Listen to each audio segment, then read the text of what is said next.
Pernah lihat video viral soal hari pertama di neraka? Isinya lucu katanya, visualnya keren, naratornya ramah, bahkan ada kolam rebus dosa yang katanya hangat dan nyaman. Sekilas seperti parodi, dan inilah gambaran dunia sekarang. Betapa manusia semakin gak takut dan hormat sama Tuhan. Zaman sekarang, neraka bukan lagi dianggap serius. Yang dulu jadi peringatan, sekarang dijadikan konten lucu. Bahkan banyak yang nonton sambil ngakak, kasih komentar, lalu bagikan ke teman-teman. Keren juga ya neraka, estetik banget. Kira-kira begitulah gaya pikir generasi sekarang ini.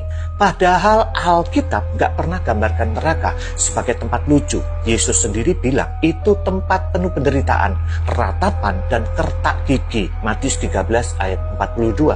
Tapi sekarang neraka dikemas seperti taman hiburan. Yang bahaya, makin lama makin banyak orang percaya kalau neraka itu cuma mitos atau sekedar cerita zaman dulu, atau lebih parah lagi, itu tempat untuk menakut-nakuti orang. Lucunya ini bukan hal baru. Sejak di Taman Eden, si ular sudah pakai strategi serupa. Waktu Hawa ragu makan buah itu, ular berkata, nggak bakal mati kok, malah kamu akan punya pengetahuan jadi kayak Allah. Kejadian 3 ayat 4 dan 5. Singkatnya, tenang aja, nggak bahaya. Dan sekarang strategi itu dipakai lagi.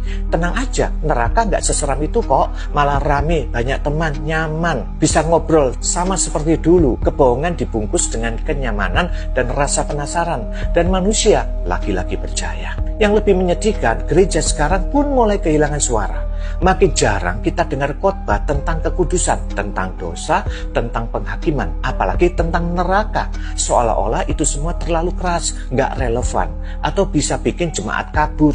Akhirnya yang dikhotbahkan adalah yang ringan, yang menyenangkan telinga, yang cocok dengan algoritma sosmed. Padahal justru pesan-pesan itulah yang bisa menyelamatkan jiwa manusia. Bandingkan dengan kisah Yunus, waktu dia dengan enggan sebenarnya diutus Tuhan ke Niniwe untuk memberitakan penghakiman, dia cuma ngomong satu kalimat pendek, 40 hari lagi maka Niniwe akan ditunggang balikkan. Dan apa yang terjadi? Semua orang dari rakyat jelata sampai raja bertobat. Mereka berpuasa, berkabung, dan memohon belas kasihan Tuhan.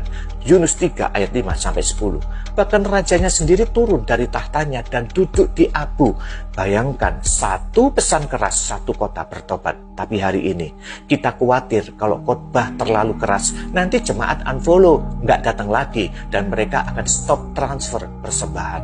Jadi jangan heran kalau generasi sekarang lebih takut ditolak manusia daripada ditolak Tuhan. Karena di gereja pun mereka jarang sekali dengar bahwa Allah itu bukan cuma kasih, tapi juga adil.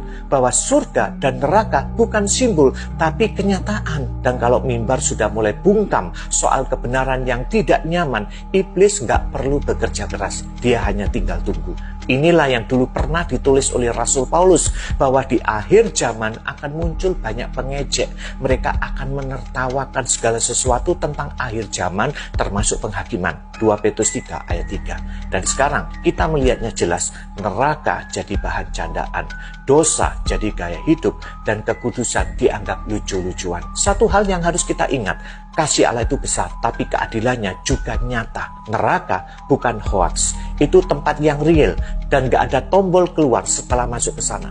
Dan kalau kita tahu kebenaran tapi memilih diam, itu sama saja membiarkan orang lain tertipu. Sudah cukup kita diam. Jangan cuma bicara kasih Tuhan, tapi beranilah juga memberitakan penghakimannya. Karena Injil tanpa peringatan adalah kebohongan. Amin.